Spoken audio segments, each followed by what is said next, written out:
This is your main event. Welcome to the greatest wrestling podcast ever. My name is Chris Davies. I'm joined today by Mr. Paul Robinson. Hello, Paul. Hi, Chris. We're doing a wrestling podcast. It is. I feel we can call it the greatest wrestling podcast ever because I do feel that you can call anything the greatest wrestling anything, judging by current WWE. Yes, I think we've earned it already. So We've earned it as much as Edge and Orton. That's controversial. Might have to edit that out. I remember watching their matches when they're in their, well, in fairness to them, in their primes, and they were okay. Yes. They weren't the greatest wrestling match ever. I think the matches with Cena each had probably slightly better. Yeah, and that's saying a lot when you're considering John Cena in that greatest wrestling matches ever scenario. Again, good storyteller, not sure about a great wrestler. We are testing out the idea of a wrestling podcast. This is our first one, so bear with us. We are both avid wrestling fans. We're both old enough to understand exactly what wrestling is before somebody says it. We completely understand how this works. We are fully grown men who understand what wrestling is and enjoy it, deal with it. But how long have you been watching wrestling, Paul? Oh, it's very good. Probably late 80s, I believe. Oh, wow. Yeah. It's 93 for me. Yeah. And how I'm still a wrestling fan, I don't know, as my first event was WrestleMania 9. Well, mine was 3, which is the high watermark. Step up. So, yeah. In fairness for me, it didn't take much for them to impress me. I think it would be... The bar was set very low. It was just bright and colourful. And I went, ooh, wow. Yeah. Although it did introduce me to Bret Hart, Yes. which set the theme for me as a wrestling fan. That was all good. We're coming off the back of a return of sorts with NXT In Your House. Yes. Now, they definitely went to town with the whole In Your House theme, very similar to the old style events, which was quite nice to see as somebody who used to buy them all on VHS videos and enjoyed them. So, yeah, they went all in. It was. What's your overall feel of the show? I thought it was good, yes. Yeah, I was surprisingly entertained, considering I didn't really... I'd been a bit tenuous with my viewing, a bit infrequent with my viewing of NXT recently. I sort of watched it in highlights and would watch matches that jumped out at me that that'll be worth a watch. But put my hands up and say, I've been more focused on watching the AEW stuff and then watching bits and pieces. But I really enjoyed it. We tried to predict it going in. We did. You were a lot more successful than I was. Slightly more successful. I tried to predict the booking and failed miserably. I think I got 2 of the matches right. But I'm not disappointed with the results. No, I don't think I think they did a good job with what they have. I've got a few issues with possibly the order of the matches. But overall, I was quite impressed. Yeah. So shall we go through the matches and see go through Takeover and see what we thought of it? Okay. All right. Well, we kick it off with the return of Todd Pettingill. Yes, indeed. That was quite nice to see. It was quite a simpler time when I think they just used to have very nice people presenting. Yes. I used to like watching, I think was it Access? Or no, they had a Saturday show which we got on. It was the phone-in one, wasn't it? Yeah. There was that one, yeah. And he presented a show, and I can't remember what it was called, but yeah, it was a good way of it got you enthusiastic because he was so enthusiastic about everything. And everything was just nice. So, I was pleased to see Todd back. And they went all to town as well with lots of sort of early 90s references. Yes. The AOL Online. Yeah. The adverts, although they were actually advertising one of the products. Yes. The ice cream sandwich, now a cookie sandwich. Yeah. It's like, you do realise we're now taking this, that you are taking that these aren't good. And like, that's a real product. Yeah. Although I've got to say the ICO Pro one was very good. Yes. Just because it's such a spot-on rip-off of what they did with Brett. It's Brett impersonation, yeah. Yeah, it's very good. To the point where he even said A, didn't it? At the end of when he finished. Put the Canadian twist on it. Yeah, no, I was impressed. We kicked off with the usual guest band who's on, which was this time was Code Orange. Yes. I wrote down some notes as I was watching it because I knew we were going to be talking about it. I referred to him as aggressive, shouty rock. Yes, that's probably... And I was a bit thrown by the fact that one of the singers looked like Damien Priest. Oh, at first I thought, we start with Damien Priest. Oh, no, that's not Damien Priest. And I think everybody who watched that is probably drawn to the really aggressive, weird bassist. Yes, this is the guy that at times looks like a young Brock Lesnar or Daniel Pudas. I don't understand bands that feel they have to be aggressive. Like, it's like, you're playing music. That suggests you've got some skill. That you're performing to people who want to listen to you. Why are you coming across like you want to fight? Mm-hmm. It's just a personal thing. I quite like heavy music, but that bit has always sort of confused me as to why. And also the singer, she stood out a bit compared to the rest of the band. Just in a t-shirt and just like you don't look as evil as the rest. There's just something about it. But yeah, the song was all right. I think it came out okay. From an early start, I think there's a melody under there somewhere. Yeah, and they didn't overstay their welcome as well, which is I always think good. I hate it when WWE get a band on and they give them like 2 or 3 songs. Oh, absolutely, yeah, no, one song minimum should be. Yeah, exactly. I don't mind Poppy, I have to say, because you feel like they use her quite a lot and she fits the theme. Yes. So I can accept it more with her, but with some of the bands that you've literally never heard of, it's a bit weird to be sort of like, just get to the wrestling. Come on. I love the set, by the way. I love the fact they actually put the house out. Yeah, I think it was really good cool. that they didn't try and update it as well, I think. No, it was brilliant. It was very much the sort of 90s theme. It left me wanting them to do future events where they do like Halloween Havoc and stuff like that. Yes. And literally just do that. I think the problem they always had is that because they had the rival Survivor Series around that time, you kind of could do with space and something out there, couldn't you? Oh yeah, but there's no reason why NXT can't have all that. Oh yeah, absolutely. Yeah, I think they maybe should move the NXT ones maybe to their own weekend. I think it might give them a bit of room to breathe. Well, in fairness, it might put the main WWE cards in a better light. Yeah, it's nice for us wrestling fans to get everything together, but you do compare the 2 shows, and quite often, for me, the better quality wrestling is on NXT. Yes, absolutely. So yeah, if I just had Survivor Series on its own, I'm quite a fan of Survivor Series generally. Yeah. I think I'd appreciate it more. Yeah. Speaking of big tag team matches, we started with a 6-women tag. We did. What was your thoughts on that one? Yeah, I think it was as good as you could be expected. Seemed a bit last minute put together, which it wasn't it? I think it was only the week before it was put together. I do think they should maybe come up with a consistency on what Candice LeRae has been called. I think they had Poison Pixie and the pint size Poison at various points. Yeah, they're not very consistent with it yet. They're still adjusting to heel Candice. Yes. I think there's potential there. Oh, absolutely, yes. But I think it's there's something different from her, isn't it? Yeah, but it's not quite right at the moment in terms of do you just need to settle on it. We should just say that the participants in the match, you've got Mia Yim, Tegan Knox and Shotzi Blackheart versus Dakota Kai, Candice LeRae and Raquel Gonzalez. I thought it was all right. There've been better starts to an NXT pay-per-view, but it was a good match. They put a lot of effort in. I was surprised by the result. I did think with LeRae being a bit more of a focus on the show, I thought her team might get the win, but they sort of carefully removed her from the match. Yeah, I think, it's clear. And once you did that, it's like, well, it's anybody's game. I think it's clearly leading to a Mia Yim Candice LeRae match down the line, isn't it? Yes. Yeah, there's definitely still plenty to go with that. Thought it was a bit strange, though. Quite a few malfunctions at the junction, as they used to say, with Raquel Gonzalez and Dakota Kai.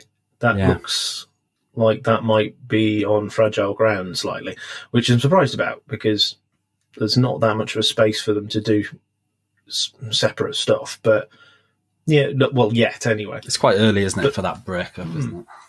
Yeah, I think I'd stick them together for a bit. But then again, they could just do the long tease. I remember going back, and I'm in no way comparing the wrestlers here, but the Shawn Michaels Diesel breakup. Yes, months. That's the template, isn't great. it? The monster bodyguard getting annoyed, isn't it? Eventually, they get fed up and they turn on you. That was brilliantly done back in the day. So fingers crossed that this is just the first tease, because I do think both of them have got great potential. I was very impressed with Raquel Gonzalez. Yeah. When she came in. Well, she's got that and size. Dakota Kai's good. I don't think any of the others have any of that size, do they? Stands out a lot more. Yes, definitely. Yeah, NXT. NXT women are smaller, aren't they? Yeah. Yeah. We then moved on to Finn Balor versus Damian Priest. I thought this was a good match. Yeah, again, I think it was a good matchup, wasn't it? I think. I'm quite confused by the whole Finn Balor character at the moment, because he is overtly heelish, fighting heels on an almost weekly basis. And it's like, well, he's like the most angry man in the company, and like doesn't even like let the crowd have their moment when he puts his arms out anymore. Yeah. And yet he fights heels.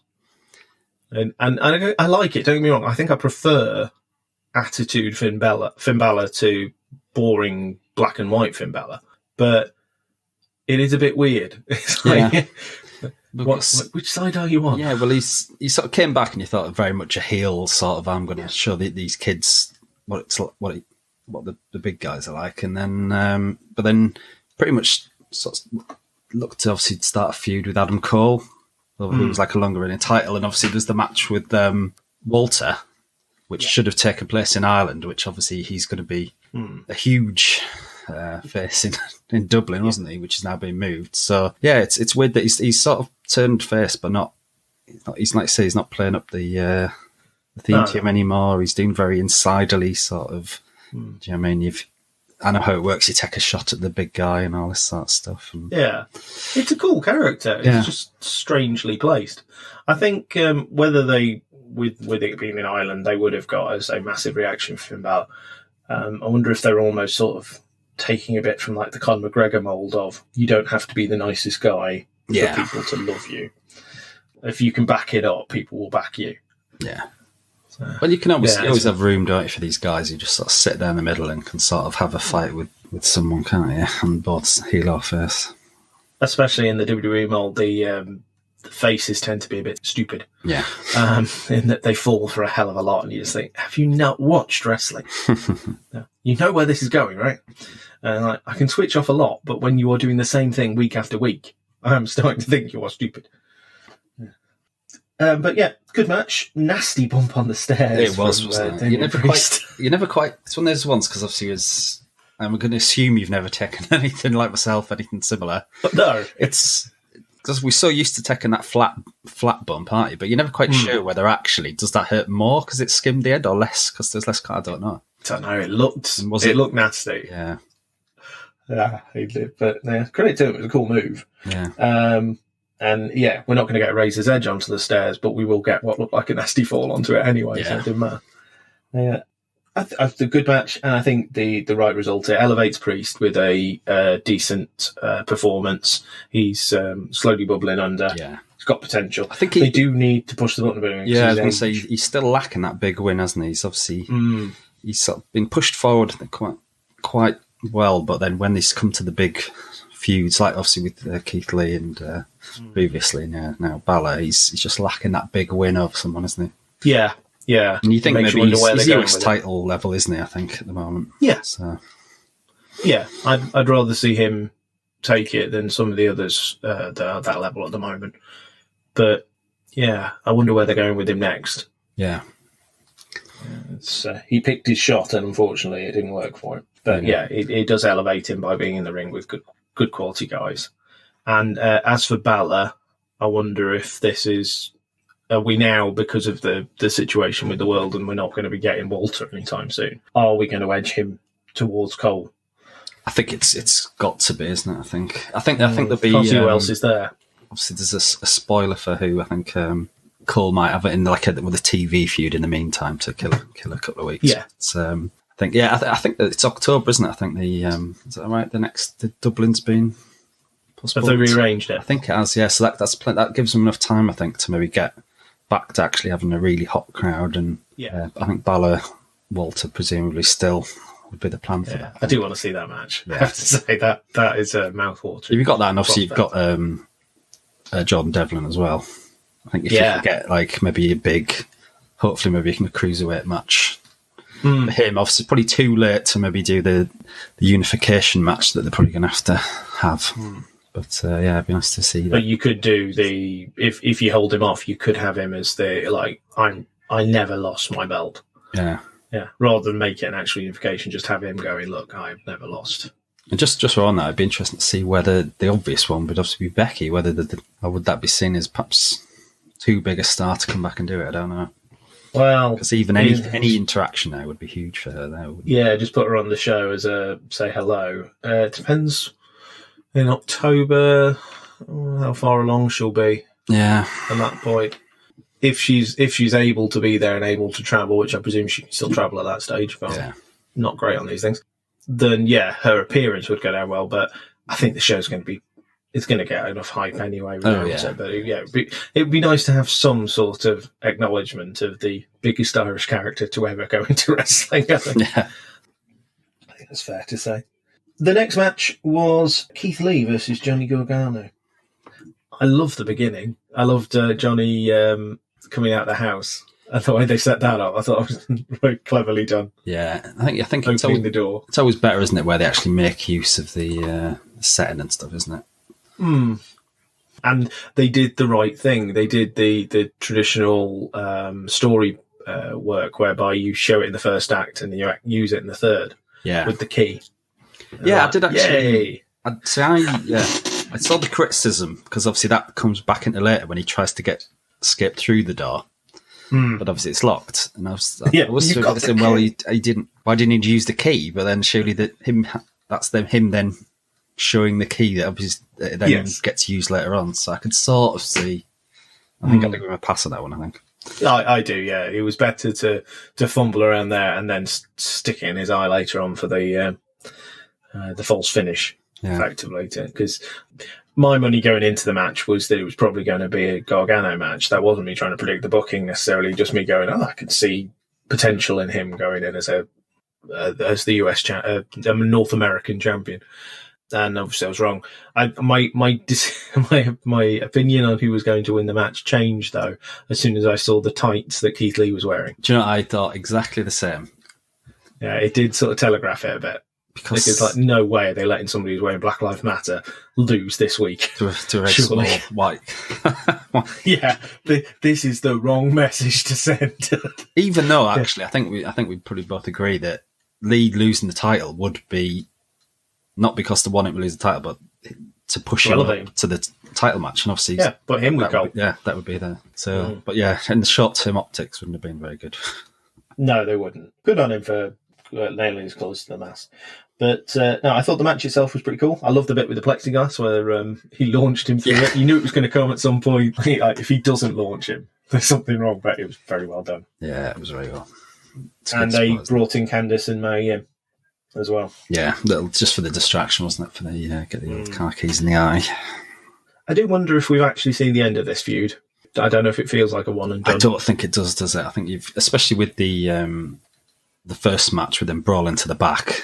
Yim and Ray. I think it suggests that possibly there's when you've got the four of them as well. I think there's different combinations of it. You've got the proper mixed tag and stuff like that, haven't you? That you can. I think they'll definitely split. It'll be interesting to see. Whether if it isn't him, then who it would be, because it might have to maybe someone like Timothy Thatcher, maybe. I don't know. Yeah. I don't know if he's ready for the North American title. He's had that big obviously win over Matt Riddle, but I think does he need to smash somebody else? Because he's been champion a while, so a lot of the people have already had their shot, haven't you? So someone like Priest and whatever. Obviously, Riddle would possibly, but he's just gone up, and Dijakovic, I think, is rumoured to be going up to Raw as well, isn't he? Is he? Yeah. Okay. What's the status of the NXT tag belts at the moment? It's currently with Fabian Eichner and Marcel Barthel. Marcel Barthel, yes. They took it. Did they pull off a win? I didn't see that. Yeah, I completely missed that one. I was thinking they've just elevated Matt Riddle, wasn't he even champ? Yeah, no. Obviously when do you see when Thatcher came in for took over they then obviously very quickly teased he turned on in the match and then they lost it. And then they've and then they did have a triple threat last week for the so I think it was Breezango. Yes, Breezango number so one contenders. Yeah, so they'd be. Yeah, It's weird to not have a tag match when they've so heavily been promoted, but. There's a few strange decisions. I think not having the final of the Cruiserweight tournament at the big show was a bit strange. Doing that just on NXT. Especially when they had the big storyline going on with Drake Maverick. Yeah. Which some people aren't too happy about. Yeah, it's difficult to know what to think of that, I think. Yeah. It's a bit harsh on the others who haven't come back yet. Yeah. But may have been offered less money to come back. Yeah. That's nice. We then moved on to a very different match with Adam Cole versus The Dream. Yeah, the first cinematic match suddenly has appeared. Yes, and then you're thinking, hang on, I watched this years ago. I don't remember it being called a cinematic match. Like the boiler room, it's also not the brawl. The backlot brawl. They keep referring to it being like the same as the Eddie match from years ago. But when you say backlot brawl, to me, I think Roddy Piper and Goldust. Well, that's something you 12. I presume that's the Dreams cosplayer, wasn't it, with the leather jacket and the baseball bat? Oh, Negan, Walking Dead. Oh, I thought. I thought it was a nod to Roddy Piper in that one. I could see where you're coming from. That. Yeah, he was very much playing the Negan from Walking Dead with the Lucille baseball bat. Yeah, I think Mara made a reference to that, but I thought because he had the Hollywood on the back, that's what I immediately went to. That's just an ongoing dig at Hulk Hogan, though, isn't it? He's got issues with him, rightly so. I only found out what the story was with that a couple of weeks ago with him. Apparently, it stretches back to Tough Enough. Hogan dismissing him completely. So since then, it's I'll take a shot. I quite enjoyed it, and I know this is probably the most divisive match on the show. Some people really didn't, but I thought they did a decent job. I certainly enjoyed watching this a hell of a lot more than I enjoyed watching Gargano versus Ciampa. Yeah, in a cinematic match. That bored me rigid. I think if you're going to do it, you need like little. I think it was the same with the Edge Randy Orton one. Obviously, that went too long, but I think when there's no like sound effects and there's no people there, it's just sort of like two guys, because obviously the wrestlers are making that noise a lot of the time, aren't they, when they're hitting someone? So just like, and obviously, it needs. I think it's always improves it if they've either got a bit of music in, like obviously the Boneyard Match Hard or something. I think they need a bit more rather than just have two guys fighting with no sound, I think. Yeah, I thought they had enough twists with the UE coming in, and you had Dexter Lumis, who I think you were hinting at earlier on is the next I think possible one contender. Another just staying under the ring. Some more kidnapping as well. I don't know. It seems to be a bit of a crime hotspot around there, doesn't it? I think it seems to be a kid. I think that's about, I reckon, the 5th in about 5 or 6 weeks. An attempted kidnapping. Who should go on that? I did think when the Uber pulled up, oh God, it's kidnappers. Yeah. One thing, I did have a bit of an issue with a couple of the things that they did. It was a bit weird that Dream had the baseball bat and he was attacking Cole in the car. And the one thing he didn't hit was any of the windows. And it's like, this is a bit safe. And surely if you had a baseball bat, you'd hit a window and smash it. And he calls that, or do something. Yes. And the car just seemed to be just resisting any damage. Well, even then, I thought it seemed to be the worst car that it got into as well. There's some quite nice cars back. It's clearly like, no, we can't afford that car. Just sit in that car, you can smash that one up. I think the commentary said, though, he's taken a step up. He's like, step up from a monster truck. Really? And my other one on that is Cole used the fire extinguisher. I mean, like, it's clearly no DQ. You're clearly getting away with doing what you want to do. Hit him in the head with the fire extinguisher. Yeah. Why have you thrown it away? Like, it's just like, why are you throwing weapons away? You're a bad guy. Yeah, you can cover it. But no, I thought it was all right. I didn't like here's me saying this, I really like this match, and I'm already finding a couple of things about from it. But overall, I liked it. It was what's it called? It's the Purple Dream, the Purple Rain. Purple Rainmaker? That's it. Purple Rainmaker. Yeah. Into the sitting chair. It looked more mild than if he hits it when they're flat on the back, in the ring. If he'd have done that with Cole lying on the chairs, yes, it would have damaged him, but it would have looked more effective. Whereas I really liked the Panama Sunrise. Yeah. Like that onto the chairs looked like an end to a match. It was refreshing that they actually gave that the credence it deserved. Yeah. Yeah, that was a good finish. But there was a strange moment in the match where it almost looked like Maranello was watching the wrong match. Like, he's hit him with the Panama Sunrise. And the guy, Todd, who's with him, it is Todd, isn't it? Todd Phillips, yeah. Todd Phillips, yeah. So like, no, he's hit him with the Dream Valley Driver. And they carried on going like he tried to do it. Oh, close for Cole. Like, I think it was. What are you watching? Well, it was edited, wasn't it? So it wasn't. Yeah. So I presume they've maybe edited the wrong bit. I think there was one on the AEW a couple of weeks ago where they cut in the same Tony Schiavone reference it. They're like twice in the same match where they'd obviously gone back and recorded it. Yeah, no, that was strange, but the match was interesting. I wasn't expecting Cole to walk out of that as champion. Don't know necessarily that I was ready for the Dream, but I just thought if you put Dream as champion, you can then bring up Karrion Kross or one of the others to take him on. Whereas Cole, again, similar to Keith Lee, feels a bit like, well, you fought all of the real contenders. Yes, you can have the match with Dexter Lumis, but is Dexter Lumis ready for a title match, or is it just going? Is he just going to hold? I think just keep him warm for a while. Well, I think he's announced for a non-title match this week. I think. Cool. Which would suggest that it's probably not going to be a title match. To that, because it didn't. The NXT tend to space out the title matches, so I can't imagine they would have him and then face him again in 2 weeks' time. So I think so. Yeah, they could do that.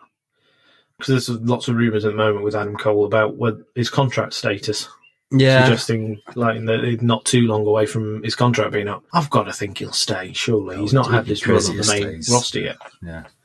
I think he's clearly well liked. Yeah. I think we were saying about predictions. You've got to put them in early, haven't you? But as soon as you see this match in the middle of the card, you're thinking you're not going to lose here. The longest reigning champion is not going to lose in the middle of the card, is he? Yeah, it did give you that hint.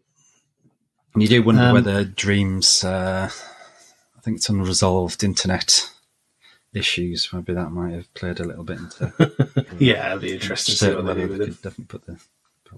Yeah, I've heard quite a few people sort of commenting on and that he sort of regressed slightly since he came back from his injury. That he seemed to be making better progress beforehand. Yeah, I mean he's still ridiculously young. I think he's about 24. Yeah, there's plenty of potential to him. I think he's doing all right. I don't know if I want to see him as the champ, but at the same time, I want to see him push because he does have good matches. Yeah, he's very solid. His character is good. I'd like to say I don't think it's his hottest, and I think he's one of the ones. It's effectively main roster, if we still call it that, ready, isn't it? And that you can just come in and he's good enough on the mic to just come in, isn't it? I don't think he doesn't need to be a dominant character, does he? Yeah, I'd like to see how they introduce him in the main roster. Yeah, it should be a big deal. I would have thought with the NXT fans are used to him, know what his style is, they like him. Main roster, if you've not watched NXT, as you say, difficult to call it main roster anymore, but if you've not watched NXT, he's a very different character. Yeah. So I think it could take some getting used to for them. But I thought it was an entertaining match. It kept me far more entertained, say, than Gargano and Ciampa did when they. I think there's always stuff.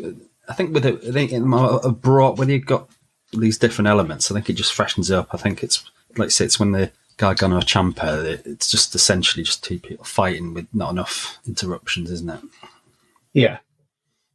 Yeah. That was, I don't know. Considering the brawls they'd had before, where they were going all over the place, that match was a bit dull. It was the worst match they've had, wasn't it? I think, and probably sadly, including when in matches where the team together as well. But speaking of Tommaso Ciampa, we then went on to Karrion Kross versus Tommaso Ciampa. What do you think of this one? Yeah, I thought it was very good. It's a good way of getting him over, but I think if you just destroyed him in sort of 2 or 3 minutes, I think it might have been a bit unrealistic and might have been a bit too much. But I thought it was got enough in there, and he looked good. It looks like they're ready. I mean, potentially he could be possibly going for a title straight away. Cross. You wouldn't argue it if they put him in there. He's clearly set up as top level guy and a proper badass. I was very impressed. I'd seen bits of him when he was over at Impact, but not a lot. Yeah. So this is me really getting a chance to look at him. And yeah, no, I'm impressed. I'm like, his presence is very good. It's cool to have Scarlett at ringside, and that sort of like real menace for the character is very cool. I think the character was definitely more developed when he was in AAA around the same time he was in Impact. That he definitely was more of that sort of intense character. He had Scarlett as his valet, which obviously didn't have an impact. And yeah, just that very intense looking guy, isn't he? Yeah, there's a lot of potential. I'll say it now. I think there's an argument for me that you might have switched around this match and the next match and had the lasting thing you think of is Karrion Kross as a complete psycho. But I do get that the moment of the next match was what they went for. But I think, plus acknowledgement of giving people a chance. But I think going into it, one of the things that sticks with me looking back at In Your House is that Karrion Kross has now backed up everything he said he was going to do correctly in the way, and I am ready for his next feud. Yeah, it leaves everything open, doesn't it now? Yeah. So whether it's title picture or whether he just picks someone else and says, "Right, I'm coming after you now." Maybe he's biding his time. Maybe Dream, if Dream's going to go up. Maybe he could. Maybe that might be. That would be a good feud for him. I think that would be a good way of using Dream. He can't go for the title at the moment. Yeah. I also thought, looking at Karrion Kross, I think he is a character that will fit into the Raw and SmackDown mold pretty easily. Yeah, they can set him up and not. It's essentially it's a very simple character, isn't it? Yeah, it's just like a sort of a fighter, isn't he? Just comes out and just wants to beat people up, isn't it? For all the stuff with the bells and whistles, it's quite a simple character to carry off. Yes. If he was in AEW, he'd probably be the guy with Taz. Yes. Oh, he knows lots of suplexes. He can do this. He's less injury prone than Brian Cage. Yes. In fairness, Cage, I think he's done well since arriving. Yeah, no, he's been good actually. Big fan of his actually. Our main event, triple threat for the NXT Women's title. I've got to say, when I saw Ripley's her attire, it confused me at first. Every time I saw the white boot, I thought, she got a cast on. She broke her foot. No. She's just gone for the opposite boot thing. It was just a little bit distracting. But no, Rhea Ripley is an excellent wrestler. Charlotte Flair is obviously well proven at this stage, and Io Shirai has been like I don't know, underappreciated to a degree. I think for a while. I think she slipped under the radar. Very good. And I think it's the right result. In terms of overall, you've elevated Io, brought her up to the level of the other two, hopefully. Yeah. But I do feel I would prefer her to have beaten Charlotte outright in a one-on-one or beaten Rhea one-on-one. I don't like that there's this little asterisk of, you beat one, but they were in a move from the other one, and it wasn't as clean as I would have liked. I think it always, whenever it's announced these title matches as a triple threat, you suddenly second guess, and it's like, right, who don't they want to take the pin, isn't it? Yeah. A pretty nasty pin it was as well. I think she landed right in there. It was. It was. Quite believable though. Yeah, believable that she took her out. Yeah.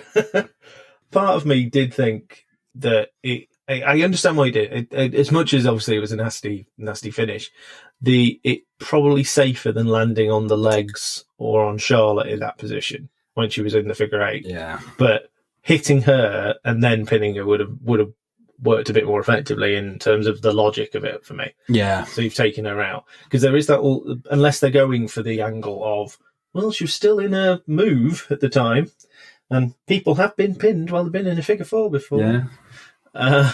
But I don't know. Very inconsistent rulings on there, isn't there? Very much. Pinning in overall. But no, I thought it was very, very cool. Have you had a chance to see Raw yet? No, I've not. Okay, I won't comment on it, but interesting. I believe follow-up. I've seen a report. I believe Charlotte's all over it. Yes, that's what I say. They are very much redeeming that character. Yeah. I did see actually the 66 title matches. I think it was Todd Phillips said she'd had going into that one, which is an amazing move. A debate for another day is she better in the ring than her dad? Question. That's one to think about. I think in my mind. I think the problem with the dad is that obviously there was a lot of years where he was still wrestling, perhaps when didn't justify. Yeah, you look at Prime Flair, and Prime Charlotte. I think mid 80s to mid 90s Flair. I think probably you're not gonna say no. Probably after that, yeah, I would say probably. Oh yeah, she's definitely better than older Flair. Yeah. It's older Rick, yeah. Flair than Flair. But I just wonder. She's got potential to have a better career, but then she's always going to have that shadow of her dad. He set a massive shadow. Yeah, yeah. It's interesting. I'm pleased to see, unless I'm missing it, she's not followed the Ric Flair route of I wear particular coloured trunks when I'm going to lose. Spoiler alert. Glad I never realised that until after. That would have annoyed me. I don't like telegraphing. Yeah, I'm going to lose. Oh, I should mention as well, just before the Aisha making full use of the set as well for the crossbody off the top of the roof was nice. That was very cool. Having gone through it as well. Yeah, in almost a barbershop-esque thing, but it was just plastic. yeah. It revealed how they made that set, and like the cheaper set, very cool. The barbershop one. So. In fairness, she wouldn't have come back if it had been the barbershop window. No, I'd say I like EO. I'm a fan of her work. She's very impressive. So it's good to see her elevated. Yeah. I'm intrigued to see where they go with her. Yeah. And I think they keep her heel-ish because she's still doing the dark version, but she gets good reactions. It's without the crowd being there, the proper crowd. It's very hard because obviously you think Charlotte's clearly the heel in that match, and then you'd say Ripley's clearly the face in it. But yeah, it's almost like although it's a very heelish way to win. I think with the way obviously the celebration afterwards. I think that's a face celebration. Like a face thing. Yeah, I mean obviously that's why Chris, you didn't get cross champ at the end because it would have. Yeah, had to stop the would have been heel. Yeah. Maybe someone say no, don't release the streamers. There's got another match to go. Yeah, there is that. But I found that a bit weird, actually, releasing all the streamers and stuff, and you're thinking, there's no audience, no crowd there. Yeah. It's a bit slightly odd, but it looked good. Yeah. And to say, I'm just pleased to see the belt on her. Yeah, and it hopefully, from my perspective, means she's going to be sticking around as well, because there's obviously been lots of talk of New Japan wanting to bring her to Stardom. Yeah. So they bought Stardom, didn't they? Yeah, it's the same parent company, isn't it? Yeah. And they were sort of teasing her. And Kairi Sane. If Kairi Sane is going to be booked against Nia Jax on a weekly basis, I suggest she runs and goes to Japan as quickly as she can. Well, maybe she could do Finn Balor and just say, please, sir, can I go back to NXT? Yeah. But it's weird how they've obviously had 3 cracking Japanese wrestlers sort of come through. And then I think a lot of the others aren't American either. So obviously you've got Tegan Knox getting a big push, Dakota Kai. Rhea Ripley there, Toni Storm, obviously. Yep. Whenever she's been on, it's quite a featured thing. It's weird how they seem to import a lot more women for NXT than they do sort of for other ones. Yeah, it's a cracking division. I can understand why Charlotte would be quite willing to go to NXT. Yeah. And have a it's for me. It's clear. It's definitely the best women's division in the world. I would say. The NXT yeah, it's very good. So that's the show overall. I thought it was a good one. I thought it just lacked that one. Obviously, they have had these fantastic matches, haven't you? That some of your favourite matches of all time. In some of these, it did lack that one sort of classic that you'd point to. You know what I think? But it was more consistent. But the one that I thought, I get why you did it because you needed to. So you've got to have stuff going on. It would have taken too long. I would have liked Thatcher and Riddle on this. Yeah, in that, and to have done the pit fight in there. But again, because that would have been really different. Yeah, although again, you don't know whether that's because they couldn't have Riddle because obviously they needed him. They needed him for some videos on SmackDown. But yeah, so you've got that. It's not like they've debuted him yet. He's not even there. But this is how it works, isn't it? It'd be like, oh yeah, don't put him. We need him, so pull him off TV. I'm really intrigued to see what's going to happen with him over on SmackDown. How much they're going to push him? Yeah, because his mouth does cash a lot of checks. Yeah, as a fan of NXT as well, when someone goes up that you really like, you're very nervous. He's very good. Please be gentle. Yeah, don't dilute him. I mean, he's genuinely could. He's a world champion because if they want to, he's got so much potential. He's I suppose the nearest comparison is probably Kurt Angle in that he's legit as a brilliant fighter, but also it's got that comedy element that you can do it, and it doesn't detract too much from it either. You can do it, but if you have to get that right, don't you? If you go too far on the comedy side, don't you? Oh yeah, there's a lot of danger with him, but the potential is great. Yeah. I do hope we get the right version of Matt Riddle. I'd like to see him elevated to a point that one day Brock actually takes back what he said and said, "Yeah, okay, I will have a match with you." Yeah, that would be an interesting one. But again, last we heard, he said no. Yeah, but he's good enough that he's believable. He could beat Brock. Yeah, rather than let's say like Rollins, but with like shortcuts and stuff, isn't it? I think he could just beat him in a straight up fight, couldn't he? It's believable that he would anyway. I would say, would you like to predict Backlash? But we've still got Raw and SmackDown this week to really take in. If you haven't seen Raw and SmackDown to come, we haven't got all the matches yet. It's up to you. We can go through it. I don't mind if you got them up. Yeah, let's go. A quick discussion of where we think they're going to go at Backlash. I suppose we may as well kick it off with the greatest wrestling match ever.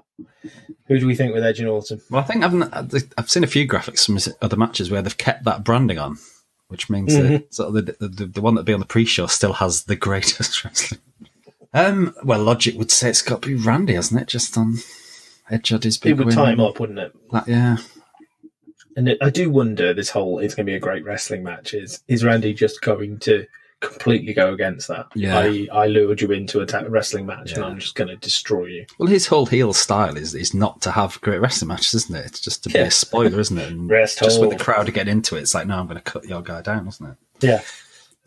So it'll be interesting to see how they're planning to, how that's actually going to go. I'm hoping it's a bit of a bait and switch because I don't, as much as I'm pleased to see Edge back, and I'm in the camp that I actually quite enjoyed Edge versus Orton at WrestleMania. It was one of the more gripping matches for me. I've not gone back and watched it again, I have to say. 10 minutes too long for me. I think it's I can see the 5-10 minutes out of that. I think it would have been a lot leaner and a bit better, I think. So leaning towards Randy, I think, just because Edge got the win. It's just how it tends to work, isn't it? Drew versus Bobby Lashley. It can only be Drew going through him, can't it? There, I think. I'm pleased to see Lashley getting a bit of elevation and a bit of respect on his name. Yeah, to be honest, when they brought him back, he was one of the few guys you could have pushed with his legit MMA stuff as a top guy, but they sort of put him straight back into the mid card, didn't they? Which I think was a bit of a mistake, really. I think he would have been believable as a top guy when he first came back, but yeah, I think you've got to stick. I think you keep him strong on this. Yeah. And I quite like his relationship with MVP. Yeah, as well. Well, to be fair, it would be nice actually if they have had it in them because last week's Impact had their flashback moment was Drew Lashley a few years ago. Right. But just to have an actual proper wrestling match when obviously Drew's tended to have, hasn't he, these sort of like 3-4 minute spot ones. It'd be nice to see him if they just have a good match. But yeah, actually, if maybe a few more bit of wrestling moves in there. Yes, I think McIntyre needs a couple of decent matches to legitimise him rather than just being quick ones. Yeah. I thought his match with Seth was very good. Yeah. So hopefully, give him Lashley. Mm-hmm. Braun Strowman versus The Miz and John Morrison. I can only see that going again. This is the problem with these pay-per-views where they sort of fall in between it. Yeah, you can't see anything other than retaining. Braun's taking him. But the only question is will he pin one of them or will it be both of them in the set? Probably both. Yeah, probably both. I think that's the finish, isn't it? Both into the power slam and hand on each, and that's it all done, isn't it? Yeah, and then presumably if we're heading towards Braun's next big match being SummerSlam, presumably The Fiend. You'd think so. They've got definitely room to go back to that. Yeah, because he obviously hasn't dealt with that side. Oh, technically the first time for that, but yeah. We've then got Asuka versus Nia Jax. You've got to keep it on Asuka there, I think, haven't you? I would. I'm noticing we haven't switched a title yet, but I would keep it on Asuka. Yeah, knocking out the park at the moment, Asuka. She is, and I know they want to keep pushing her and everything, but there is that asterisk at the moment over Nia Jax. Yeah. She does need to be a bit more careful. These things are happening too often for it to be, she just got unlucky. Yeah. It's like, it happens a lot. It's weird, isn't it? Because you think that the limited number of moves should be easy to keep people safe, isn't it? I think it's more. You think it's more the twisty aerial stuff that people are more likely to.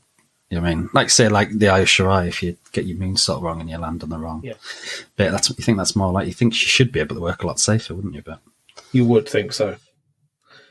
Yeah. Jeff Hardy versus Sheamus. Oh, no, it depends. Do they?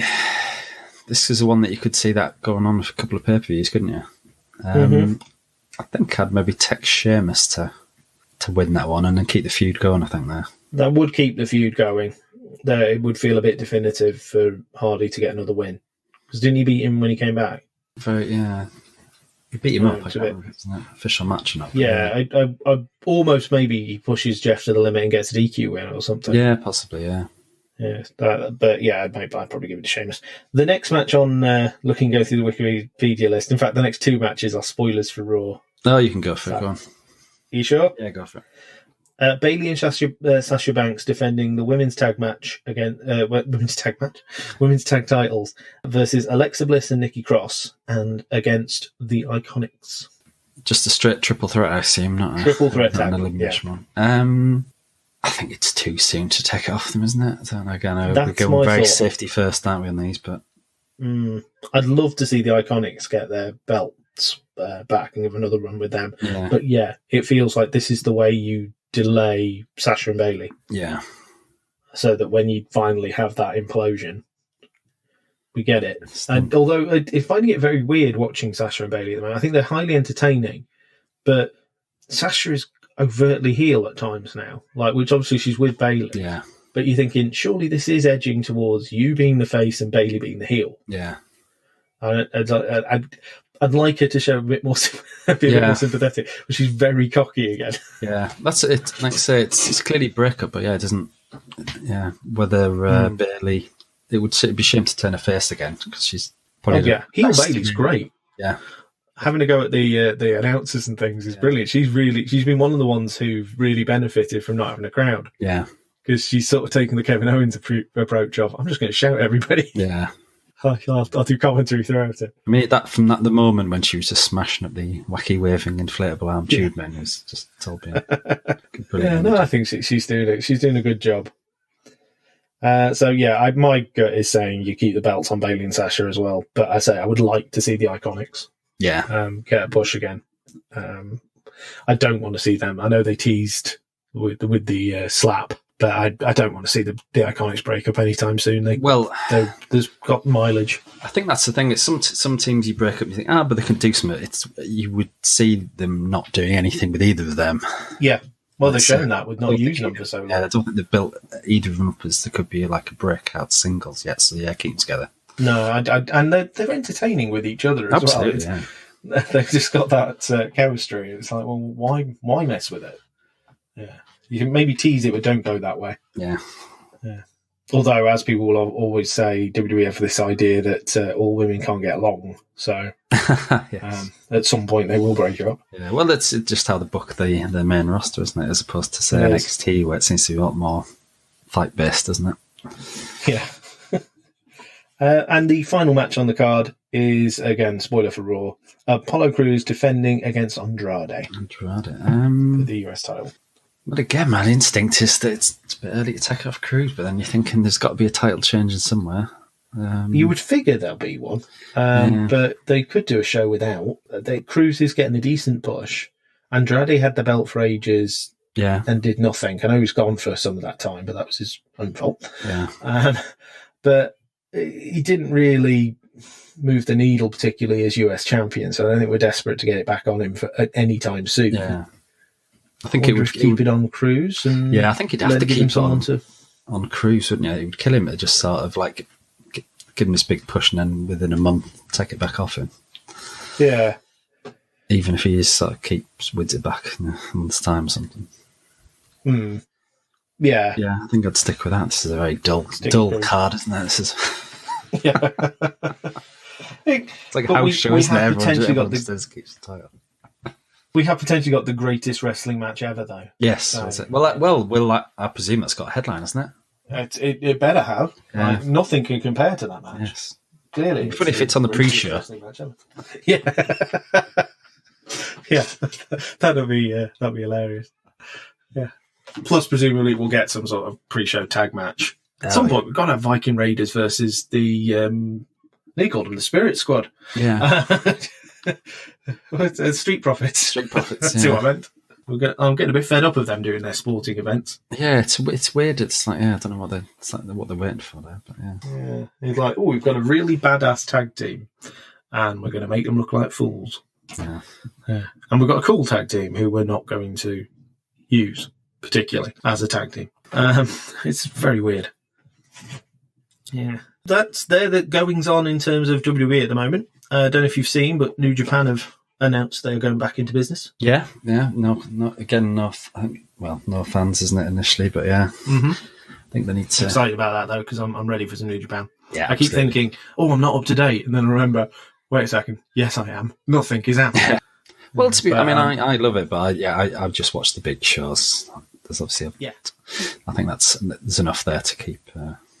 Yeah, it's bizarre actually how New Japan works in that sense, because you do think I've not had any build up for these, but I really want to see those matches. Yeah, it shows that you don't need to have that weekly drip feed of he teases a win over him, he gets a win over there in a tag match, and all their lots of interviews and stuff. It's like, no, we can do it with I think as well it's a lot of it. They do love these big tags, don't they? As well, yes, where it kind of really doesn't mean a lot generally. I think it's telling that they've said the first event you will find out the matches when the announcer calls them. Yeah. Yeah, well, I'm not expecting anyone to. I think it's like New Japan. They could blow us away, but New Japan Cup sort of stuff, isn't it? I think. Yeah. They've announced the brackets, haven't they, for that? So, it's just good to have them back. Yeah. Meanwhile, I'm thoroughly enjoying AEW. Have issues with some of the stuff, but most of it I'm thoroughly enjoying. It's always a mixed bag, isn't it? There's very good, and then it's a bit not quite as good. I'm not getting the Jericho Tyson stuff. That's not. That's pretty cringeworthy. It's a shame, because I think Jericho is better than that. He doesn't need to be doing this Tyson business. Yeah. It's like, why does it suddenly bother him? And it hasn't bothered him for years. Yeah. But no, it's cool to see Omega and Hangman back and that sort of stuff doing their tag matches, and the tag division is really heating up in AEW. Yeah, FTR joining them really, really helps. Some mouthwatering matches there. Yeah, that's nailed on, isn't it? With the books down the line, isn't it? Yeah. This week we've got FTR versus Butcher and the Blade. Yeah. So that should be fun. Their new gimmick of looking like some angry painter and decorators. yeah. I think in the States they look like Mr. Clean. Yeah, it's a bit weird. But then they've not got the bunny. No. Yeah. Although maybe she's teasing setting up QT Marshall. I'm not sure that in storyline they should need her to do an inside job to beat QT Marshall. They should be able to take him out. I think that's the problem, isn't it? Yeah, even with Dustin. Yeah. It's a strange one. But there's clearly something's going on there. That's not no, she's his happy little manager. It's clearly something that she's dragging him down a route that he shouldn't be going down. But no, it's AEW I always find entertaining. I think the no fans era is getting better in recent weeks. The WWE have sort of got it better with having the NXT guys and the plexiglass. Yeah. There's more feel. I think it's just some crowd noise is better than no noise. It helps. Disputable. I think the interesting thing I was thinking about is that obviously apart from your cinematic matches, are any of these matches in 5 years' time going to be on anyone's best of DVDs, isn't it? Because it would just look weird, wouldn't it? Yeah. If you start saying, "Oh, this match from WrestleMania, this match from SummerSlam, oh, this match from that WrestleMania," but then there's no crowd, sort of thing. I think it would seem a bit flat and weird, and then it wouldn't seem as big, would you? Yeah, I'm struggling no matter to how find good a the match. match is. Yeah, I'm struggling to pick a match that I think would make a best of list for me so far.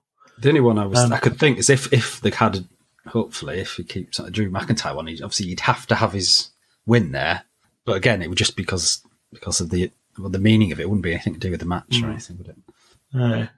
I have to say, of the cinematic matches, my favourite is still the Boneyard match. I think, I really enjoyed that. I think I've gone back and watched that again, and I thought, actually, that was very cool. Yeah.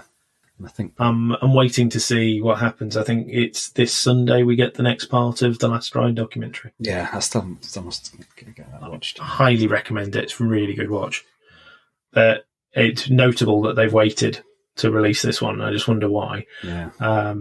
And I'm almost wondering, and it's if they want the whole premise of this documentary is Undertaker is not coping with the idea he's got to retire and wants the perfect retirement. Maybe he's had it. maybe that is it. And that I wonder if the end of the documentary is I'm satisfied now. Yeah. Enough. Well, because I can't see him getting better than that. Yeah, or if he wants to maybe trail it and maybe do something of that with again, one of the smaller lads who can sort of bump for a bit. But maybe you film another one, so it looks really good, but then not announce it in advance. Maybe I don't know. Yeah, could be.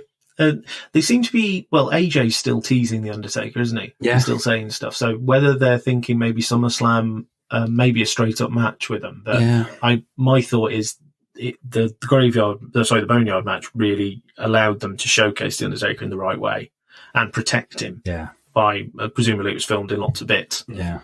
My thought is why risk doing it in the ring and it not working? But if you're going to be with anybody, AJ's got to be a safe pair of hands, surely. And as well, Taker's supposed to be quite old school, so maybe he would want to see put someone over. It could be. Could be. I'm like, okay, I beat you in the Boneyard. Now you're going to get the win over me here, and that'll do. I did see as well during there was a advert for Ric Flair's last match. Yes, trailer. But again, that's how you do it brilliantly, and then ruin it by wrestling about 4 or 5 matches after that. Which presumably is missing footage. Last match. Don't really cling to this idea that it was Ric Flair's last match. But, we all know better on that one, sadly. Money talks. Yeah, Sif's Undertaker's not going to pop up anywhere else, is he? I don't think. No. Well, he might have signed a new 15-year contract or something. Yeah, they're keeping him around for a while. But then again, watch the Last Ride documentary. Highly recommended. You see the relationship with him and Vince. Yeah, and I can't see him leaving him. I know they have their moments where he gets wound up and he gets upset with him and stuff, but there's clearly love there between both of them. Yeah. Vince at one point they ask a question about what's Undertaker's position in WWE in the law, where do you see him, and he basically wells up and said I'm not answering that question. Yeah. It's just he's the one guy, isn't it, that he's not really had any trouble with over the years, and even the guys who've been his top guys, he had trouble with him, like Brett, Shawn, Austin in the end, or people like The Rock. He's had issues with The Rock leaving. Where he's gone. I suppose Cena's the only other one, isn't it? But then I presume he wished Cena would have stayed a bit as well. So yeah. No, he deserves that special place, I think. It's I really enjoyed that Last Ride documentary. Really, it's proper good documentary stuff. Very, very good. Aye. So there we go. That was the first wrestling podcast that the Critic Guys have put out there. I'm hoping it will be the first of many. We shall see how we get on. Paul, can people find you online anywhere? No. That's a shame. Tend to keep under the radar. That's the safest place to be at the moment. Yeah, this is exclusive. You can find me at Critic Guy Chris on Twitter. Hope you'll continue to join us for the Critic Guys podcast and when we try new things. Thank you very much. Bye.